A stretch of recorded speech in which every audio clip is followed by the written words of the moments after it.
Hello, ഈ ഒരു വീഡിയോയിൽ ഷെയർ ചെയ്യുന്നത് നൈറ്റ് കിച്ചൺ റൂട്ടീനാണ്. അപ്പോൾ നമുക്ക് രാത്രി എന്തൊക്കെ പ്രിപ്പറേഷനൊക്കെയാണ് കിച്ചണിൽ മസ്റ്റായിട്ട് ചെയ്യേണ്ടത് എന്നുള്ളതാണ് ഈ ഒരു വീഡിയോയിൽ ഇൻക്ലൂഡ് ചെയ്തിട്ടുള്ളത്. അപ്പോൾ രാവിലത്തേക്കുള്ള ബ്രേക്ക്ഫാസ്റ്റ് കാര്യങ്ങളൊക്കെയാണ്, അതിനുള്ള പ്രിപ്പറേഷനാണ് ഇപ്പോൾ ചെയ്തെടുക്കുന്നത്. അപ്പോൾ ഞാൻ രാവിലെ ദോശ ഉണ്ടാക്കാനാണ് പ്ലാൻ ചെയ്തിട്ടുള്ളത്. അപ്പോൾ അതിനുള്ള അരി ഉഴുന്നൊക്കെ നനച്ച് വെച്ചിട്ടുള്ളതാണ് ഇപ്പോൾ ഞാൻ അരച്ചെടുത്ത് വെക്കുന്നത് കേട്ടോ. അപ്പോൾ രാവിലത്തേക്ക് നമ്മൾ എന്താണ് ഉണ്ടാക്കാൻ പോകുന്നത് എന്നുള്ളത് ബ്രേക്ക്ഫാസ്റ്റിനുള്ള കാര്യങ്ങളൊക്കെ രാത്രി തന്നെ എടുത്ത് വെച്ചിട്ടുണ്ടെങ്കിൽ, ഇപ്പോൾ കടലയൊക്കെ നനച്ച് വെക്കണമെങ്കിൽ അങ്ങനെയുള്ള കാര്യങ്ങളൊക്കെ ഒന്ന് ചെയ്തെടുത്ത് വെച്ചിട്ടുണ്ടെങ്കിൽ രാവിലെ നമുക്ക് എളുപ്പത്തിൽ ബ്രേക്ക്ഫാസ്റ്റ് കാര്യങ്ങളൊക്കെ പെട്ടെന്ന് തന്നെ ഉണ്ടാക്കാനൊക്കെ പറ്റുന്നതാണ് കേട്ടോ. അപ്പോൾ രാവിലെ നമുക്ക് ടൈം എപ്പോഴും വേസ്റ്റ് ആവുന്നത് പ്ലാനിങ്ങിലാണ്. നമ്മൾ എന്തുണ്ടാക്കും എന്നുള്ളൊരു തോട്ടിലാണ് നമ്മുടെ അധികം ടൈം വേസ്റ്റ് ചെയ്യുന്നത്. അപ്പോൾ ആ ഒരു ടൈം വേസ്റ്റേജൊക്കെ നമുക്ക് ഒഴിവാക്കാനായിട്ട് ഒരു പ്രീ പ്ലാനിലൂടെ ചെയ്തെടുക്കാൻ വേണ്ടിയിട്ട് പറ്റുന്നതാണ്.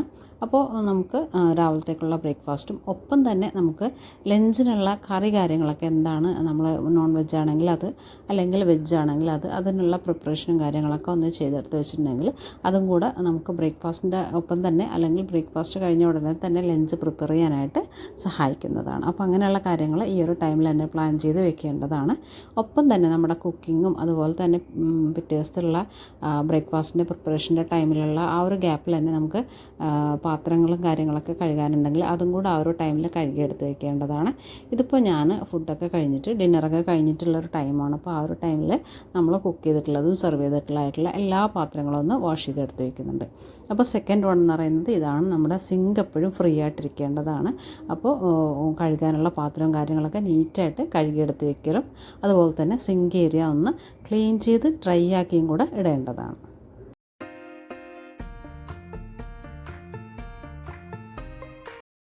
ഇപ്പോൾ ഇതെൻ്റെ ബ്രേക്ക്ഫാസ്റ്റിൻ്റെ പ്രിപ്പറേഷൻ കഴിഞ്ഞിട്ടുണ്ട്. സിങ്ക് ഏരിയ വൃത്തിയാക്കിയിട്ടുണ്ട്. അതുപോലെ തന്നെ പാത്രം കഴുകാനുള്ളത് അതും കൂടെ കഴുകിയെടുത്ത് വെച്ചിട്ടുണ്ട് കേട്ടോ. ഇനി നമുക്ക് ഒരു കിച്ചൺ റീസെറ്റും കൂടെ ഈ ഒരു വീഡിയോയിൽ ഷെയർ ചെയ്യുന്നുണ്ട്. അപ്പോൾ കുറേ ആയി നമ്മുടെ കിച്ചൺ ഒന്ന് റീസെറ്റ് ചെയ്തിട്ട്. അപ്പോൾ റീസെറ്റ് മസ്റ്റായിട്ട് ചെയ്യേണ്ട ഒരു കാര്യമാണ് കേട്ടോ. അപ്പോൾ നമുക്കത് ഭയങ്കരമായിട്ട് മൈൻഡിനെ ഒന്ന് ഹാപ്പി ആക്കാനും ഒരു മൂഡ് ഓഫ് ഒന്നും വരാതെ നമുക്ക് സ്ട്രെസ് ഫ്രീ ആയിട്ട് കിച്ചണിൽ വർക്ക് ചെയ്യാനൊക്കെ എപ്പോഴും ഹെൽപ്പ് ചെയ്യുന്ന ഒരു കാര്യമാണ് കിച്ചണൊന്ന് റീസെറ്റ് ചെയ്ത് വെക്കുക എന്നുള്ളത്. ഇപ്പോൾ എനിക്കത് ഒരു 1 മന്ത് ഏറെ ആയിട്ടുണ്ട്, ഒരു 1.5 മന്ത് ആയിട്ടുണ്ട് നമ്മൾ ഈ ഒരു സെറ്റിംഗ് തന്നെ യൂസ് ചെയ്യാൻ തുടങ്ങിയിട്ട്. അപ്പോൾ കിച്ചണിൻ്റെ നമ്മളെ കയ്യിലുള്ള ഐറ്റംസ് തന്നെ ജസ്റ്റ് ഒന്ന് അങ്ങോട്ടും ഇങ്ങോട്ടും മാറ്റി വയ്ക്കുക. അതുപോലെ തന്നെ ഫങ്ഷണലി സെറ്റ് ചെയ്യുക എന്നുള്ളതാണ് കിച്ചൺ റീസെറ്റ് കൊണ്ട് ഉദ്ദേശിക്കുന്നത്. അപ്പോൾ അങ്ങനെ ചെയ്തെടുത്തിട്ടുണ്ടെങ്കിൽ നമുക്ക് ഒരു പുതിയൊരു ഏരിയയിൽ വർക്ക് ചെയ്യുന്ന പോലെ തോന്നും. അപ്പോൾ അങ്ങനെയുള്ള അറ്റ്മോസ്ഫിയറൊക്കെ നമ്മളായിട്ട് തന്നെ ചെറിയ മാറ്റങ്ങൾ വരുത്തിയാൽ തന്നെ നമുക്കത് ചെയ്തെടുക്കാൻ വേണ്ടിയിട്ട് പറ്റുന്നതാണ്. ഇതിപ്പോൾ ഞാൻ റംസാന് മുമ്പുള്ള ഒരു സെറ്റിങ്സാണ് ചെയ്തെടുത്ത് വെച്ചിട്ടുള്ളത്. ഇപ്പോൾ ഞാൻ ഫുൾ ഡീപ്പ് ക്ലീൻ ഒന്ന് ചെയ്തെടുക്കുന്നുണ്ട്. ഈ ഒരു കൗണ്ടർ ടോപ്പ് മാത്രമാണ് ഒന്ന് റീസെറ്റ് ചെയ്തെടുക്കുന്നത്. അപ്പോൾ ഞാൻ ആ ഒരു ഏരിയയിൽ നമ്മളിപ്പോൾ കൗണ്ടർ ടോപ്പിൽ 2 കിച്ചൺ റാക്കാണ് യൂസ് ചെയ്യുന്നത്. നമ്മുടെ ആ ഒരു ജാസ് വെക്കുന്ന റാക്ക് 2 യൂസ് ചെയ്യുന്നുണ്ട്. അപ്പോൾ ഞാൻ ആ ഒരു കോർണറിൽ റാക്ക് എടുത്ത് മാറ്റിയിട്ടുണ്ട്. പിന്നെ ആ ഒരു ഏരിയയിലുള്ള വോളും നമ്മുടെ കൗണ്ടർ ടോപ്പും ഒന്ന് ഡീപ്പ് ക്ലീൻ ചെയ്ത് എടുക്കുന്നുണ്ട്.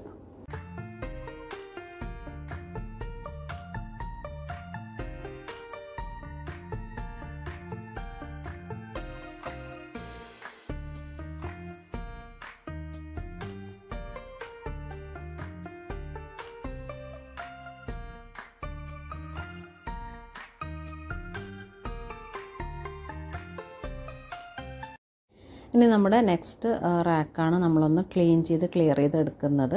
അപ്പോൾ ഇതും ഒരു 2 ടയർഡ് റാക്കാണ്. അപ്പോൾ ഇതിൽ ഫസ്റ്റ് വണ്ണിൽ നമ്മൾ ടീ ഷുഗർ കണ്ടെയ്നേഴ്സൊക്കെയാണ് വെക്കുന്നത്. സെക്കൻഡിൽ നമ്മൾ റംസാൻ അപ്രോപ്രിയേറ്റ് ആയിട്ട് ആ ഒരു ഡേറ്റ്സ്, പിന്നെ ബാക്കി വന്നിട്ടുള്ള നട്ട്സ് കാര്യങ്ങളൊക്കെ സൂക്ഷിക്കാൻ വേണ്ടിയിട്ടാണ് യൂസ് ചെയ്തിട്ടുള്ളത് കേട്ടോ.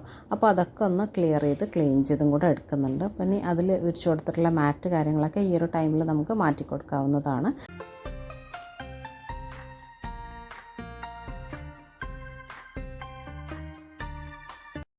ഇനി ഒരു ഡ്രൈ വൈപ്പ് കൊടുത്തതിന് ശേഷം നമുക്ക് ക്ലീനിങ് സൊല്യൂഷൻ യൂസ് ചെയ്തിട്ട് നീറ്റായിട്ടൊന്ന് ക്ലീൻ ചെയ്തെടുക്കാം.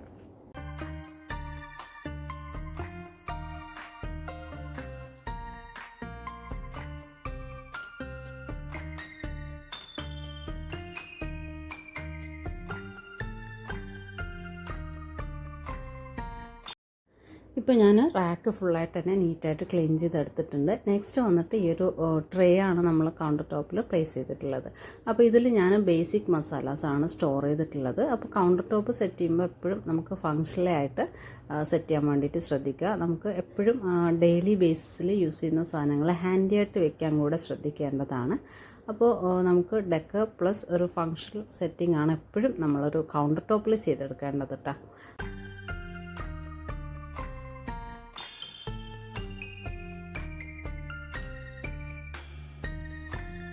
ഇനി നമ്മൾ ട്രേയിൽ വെച്ച് കൊടുത്തിട്ടുള്ള മാറ്റൊന്ന് റീപ്ലേസ് ചെയ്യുക. അതുപോലെ തന്നെ ട്രേയും കൂടെ ഒന്ന് ഡീപ്പ് ക്ലീൻ ചെയ്തെടുക്കുന്നുണ്ട്. അപ്പോൾ നമുക്കിത് ഇൻസെക്റ്റ് ഫ്രീ ആക്കി എടുക്കാനൊക്കെ ഹെൽപ്ഫുള്ളാണ്. സാധാരണ പ്ലെയിൻ വാട്ടർ വെച്ച് ക്ലീൻ ചെയ്തതിനേക്കാളും ഈ ഒരു സൊല്യൂഷൻ യൂസ് ചെയ്തിട്ട് ക്ലീൻ ചെയ്തിട്ടുണ്ടെങ്കിൽ ഉറുമ്പ് കാര്യങ്ങളൊന്നും വരാതെ നമുക്ക് പ്രൊട്ടക്റ്റ് ചെയ്യാൻ വേണ്ടിയിട്ട് ഹെൽപ്ഫുള്ളാണ് കേട്ടോ. അപ്പോൾ ഈ ഒരു സൊല്യൂഷൻ മിക്സ് നമ്മൾ DIY ചെയ്തിട്ടുള്ളതാണ്. വെള്ളം, അതുപോലെ തന്നെ വിനെഗർ പ്ലസ് ഒരു ചെറിയൊരു teaspoon full of dish wash ലിക്വിഡാണ് ആഡ് ചെയ്തിട്ടുള്ളത്. അപ്പോൾ ആ ഒരു സൊല്യൂഷൻ വെച്ചിട്ട് ക്ലീൻ ചെയ്തിട്ടുണ്ടെങ്കിൽ നമുക്ക് ഇൻസെക്റ്റ് പ്രൊട്ടക്റ്റ് ചെയ്തിട്ട് നമുക്ക് കൗണ്ടർ ടോപ്പൊക്കെ യൂസ് ചെയ്യാൻ വേണ്ടിയിട്ട് പറ്റുന്നതാണ് കേട്ടോ. സാധാരണ നമ്മൾ യൂസ് ചെയ്യുന്ന സൊല്യൂഷനേക്കാളും കുറച്ചും കൂടെ എഫക്റ്റീവാണ് ഈ ഒരു വിനെഗർ സൊല്യൂഷൻ എന്ന് പറയുന്നത്. അപ്പോൾ എല്ലാവരും ഒന്ന് ട്രൈ ചെയ്ത് നോക്കാം.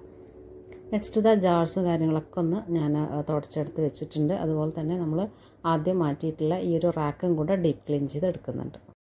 നമ്മുടെ വീഡിയോസൊക്കെ കാണുന്നവർക്ക് അറിയുന്നുണ്ടാവും, ഇത് നമ്മൾ DIY ചെയ്തിട്ടുള്ള റാക്ക് തന്നെയാണ് കേട്ടോ. അപ്പോൾ അത് നമ്മൾ പർച്ചേസ് ചെയ്തിട്ടുള്ളതല്ല, ഞാനൊരു ഓൺലൈൻ റെഫറൻസ് എടുത്തിട്ട് DIY ചെയ്തിട്ടുള്ളതാണ്. പെയിൻറ്റ് കാര്യങ്ങളൊക്കെ നമ്മൾ തന്നെ ആക്രിലിക് പെയിൻറ്റ് യൂസ് ചെയ്തിട്ട് ചെയ്തിട്ടുള്ളതാണ് കേട്ടോ. അപ്പോൾ ചിലരൊക്കെ ചോദിച്ചിട്ടുണ്ടായിരുന്നു, പെയിൻറ്റ് ക്ലീൻ ചെയ്യാൻ നേരത്തെ പോവില്ലേ, വെള്ളമൊക്കെ തട്ടിക്കഴിഞ്ഞിട്ടുണ്ടെങ്കിൽ ആ ഒരു പെയിൻറ്റ് മെയിൻറ്റെയിൻ ചെയ്യാൻ പറ്റുമോ എന്നുള്ളതൊക്കെ. അപ്പോൾ ഒരു പ്രശ്നമില്ല, ഞാനിപ്പോൾ ഈ ഒരു സൊല്യൂഷൻ വെച്ചിട്ടൊക്കെയാണ് വൈപ്പ് ചെയ്ത് യൂസ് ചെയ്യൽ. അപ്പോൾ ഒരു കുഴപ്പമൊന്നുമില്ല, നമുക്ക് അത് അങ്ങനെ തന്നെ മെയിൻറ്റെയിൻ ചെയ്യാൻ വേണ്ടിയിട്ട് പറ്റുന്നുണ്ട്. ഇനി നമ്മൾ ഈ ഒരു വാളേരിയാണ് ക്ലീൻ ചെയ്തെടുക്കുന്നത്. അപ്പോൾ ഇത് നമ്മൾ കുക്ക് ചെയ്യുന്ന ഭാഗത്തുള്ള വാളേരിയാണ്. അപ്പോൾ ഇപ്പോൾ നമ്മൾ ഫിഷൊക്കെ ഫ്രൈ ചെയ്തിട്ടുള്ളതിൻ്റെ ഓയിൽ കണ്ടൻറ്റൊക്കെ ആയിട്ടുണ്ട് കേട്ടോ. അപ്പോൾ ഇത് നമ്മൾ സ്റ്റൗയുടെ ബാക്ക് സൈഡിലുള്ള ആ ഒരു വാളെന്ന് പറയുന്നത് ഡെയിലി ക്ലീനിങ്ങിൽ ചെയ്യേണ്ട ഒരു ഏരിയ ആണ്. അപ്പോൾ നമ്മൾ സ്റ്റൗ ക്ലീൻ ചെയ്യുന്നതിനൊപ്പം തന്നെ ഈ ഒരു വാൾ ഏരിയ എല്ലാ ദിവസവും മസ്റ്റായിട്ട് തന്നെ ക്ലീൻ ചെയ്യാൻ വേണ്ടിയിട്ട് ട്രൈ ചെയ്യുക. അപ്പോൾ ഇത് ക്ലീൻ ചെയ്യാതെ ഇട്ടിട്ടുണ്ടെങ്കിൽ പിന്നെ ചെയ്യാന്നുള്ള ആ ഒരു രീതിയിൽ മാറ്റി വെച്ചിട്ടുണ്ടെങ്കിൽ എപ്പോഴും ഡേർട്ടാവാനും അതുപോലെ തന്നെ നല്ല ടൈം എടുത്ത് ക്ലീൻ ചെയ്യേണ്ട ആവശ്യം വരാറൊക്കെ ഉണ്ട് കേട്ടോ. ഈ ഒരു ഏരിയ നമ്മൾ ക്ലീൻ ചെയ്യാൻ വിട്ടുപോയിട്ടുണ്ടെങ്കിൽ അപ്പോൾ അത് മസ്റ്റായിട്ടൊന്ന് ശ്രദ്ധിക്കേണ്ടതാണ്. നെക്സ്റ്റ് കൗണ്ടർ ടോപ്പ് ബാക്കിയുള്ള ഏരിയാസും കൂടെ ഒന്ന് ക്ലീൻ ചെയ്തെടുക്കുന്നുണ്ട്. ഇനി ഇവിടെയാണ് നമ്മൾ റാക്ക് സെറ്റ് ചെയ്യുന്നത്. അപ്പോൾ നേരത്തെ നമ്മൾ ആ ഒരു DIY ചെയ്തിട്ടുള്ള വലിയ റാക്ക് കോർണറിലായിരുന്നു സെറ്റ് ചെയ്തിട്ടുള്ളത്. അപ്പോൾ അതിൻ്റെ ടയർ വന്നിട്ട് ഒന്ന് നല്ല ലെങ്തി ടയറാണ്.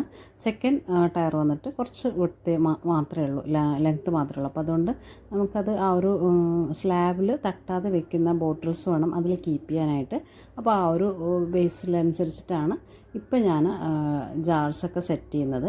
അപ്പോൾ ഗ്ലാസ് ജാർസ്, കുറച്ച് ഹെവി ആയിട്ടുള്ള ഗ്ലാസ് ജാർസൊക്കെ ഞാനിതുപോലെ താഴെ വെച്ച് കൊടുത്തിട്ടുണ്ട്. ലെങ്തി ആയിട്ടുള്ള ജാർസൊക്കെ അവിടെ താഴെ വെച്ച് കൊടുത്തിട്ടുണ്ട്.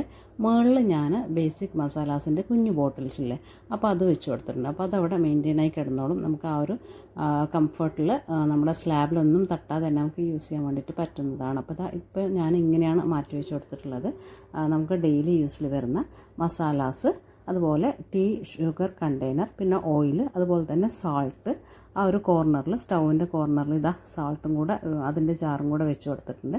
പിന്നെ വന്നിട്ട് നമ്മുടെ ആ ഒരു DIY ചെയ്തിട്ടുള്ള വോളാർട്ടില്ലേ, കോഫി ഹാപ്പി കപ്പിൻ്റെ അതിൻ്റെ താഴെയായിട്ട് നമ്മുടെ കെറ്റിലും കൂടെ വെച്ച് കൊടുത്തിട്ടുണ്ട്. അപ്പോൾ നമ്മുടെ കിച്ചൺ കൗണ്ടർ ടോപ്പ് സെറ്റ് ചെയ്യുമ്പോൾ എപ്പോഴും ബേസിക്കായിട്ട് സെറ്റ് ചെയ്യാൻ വേണ്ടിയിട്ട് ട്രൈ ചെയ്യുക. അധികം ഐറ്റംസ് ഒന്നും ഇൻക്ലൂഡ് ആവാതെ, എന്നാൽ നമുക്ക് അത്യാവശ്യം ഡെയിലി വരുന്ന ഐറ്റംസൊക്കെ ഹാൻഡ് ചെയ്യാവുന്ന രീതിയിൽ ക്ലിയർ ചെയ്തിട്ട് തന്നെ നമുക്ക് സെറ്റ് ചെയ്യാൻ വേണ്ടിയിട്ട് ട്രൈ ചെയ്യേണ്ടതാണ്. അപ്പോൾ വേറൊരാൾ വന്ന് യൂസ് ചെയ്യുമ്പോൾ ഓരോ കാര്യം പരത്തി നടക്കാണ്ട് ആ ഒരു അവൈലബിലിറ്റി അവർക്ക് വിസിബിൾ ആവാൻ വേണ്ടിയിട്ടും കൂടെ ട്രൈ ചെയ്യേണ്ടതാണ്. അപ്പോൾ അതാ എൻ്റെ ക്ലീനിങ്ങും കാര്യങ്ങളൊക്കെ ഇവിടെ കഴിഞ്ഞിട്ടുണ്ട്. ഇപ്പോൾ ഇത് നൈറ്റ് ടൈമാണ് കേട്ടോ. അപ്പോൾ നമ്മൾ രാവിലത്തേക്കുള്ള ബ്രേക്ക്ഫാസ്റ്റിൻ്റെ കാര്യങ്ങളൊക്കെ റെഡിയാക്കിയിട്ടുണ്ട്, ക്ലീനിങ്ങും കഴിഞ്ഞിട്ടുണ്ട്. നമ്മുടെ കിച്ചൺ ചെറിയ രീതിയിലൊന്ന് റീസെറ്റും കൂടെ ചെയ്തെടുത്തിട്ടുണ്ട് കേട്ടോ. അപ്പോൾ ഇത് ഫ്രൈഡേ മോർണിംഗ് ആണ്. അപ്പോൾ എൻ്റെ പ്രെയർ കഴിഞ്ഞിട്ടുള്ളൊരു ടൈമാണിത്. ഇനിയിപ്പോൾ നമ്മുടെ ഖുർആൻ്റെ കാര്യങ്ങളൊക്കെ ആയിട്ട് ഇരിക്കാൻ വേണ്ടിയിട്ടുള്ളൊരു ടൈമാണ് കേട്ടോ. അപ്പോൾ ഞാൻ ഒരു നല്ല സ്മെല്ലൊക്കെ സ്പ്രെഡ് ചെയ്തിട്ട് എൻ്റെ നല്ലൊരു മോർണിംഗ് ഇവിടെ സ്റ്റാർട്ട് ചെയ്യാണ്. അപ്പോൾ ഈ ഒരു വീഡിയോ എല്ലാവർക്കും ഇഷ്ടമായിട്ടെന്ന് വിചാരിക്കുന്നു. ഇഷ്ടമായിട്ടുണ്ടെങ്കിൽ ലൈക്ക് ചെയ്യാനും സബ്സ്ക്രൈബ് ചെയ്യാനൊന്നും മറന്നുപോലെ. Thanks for watching.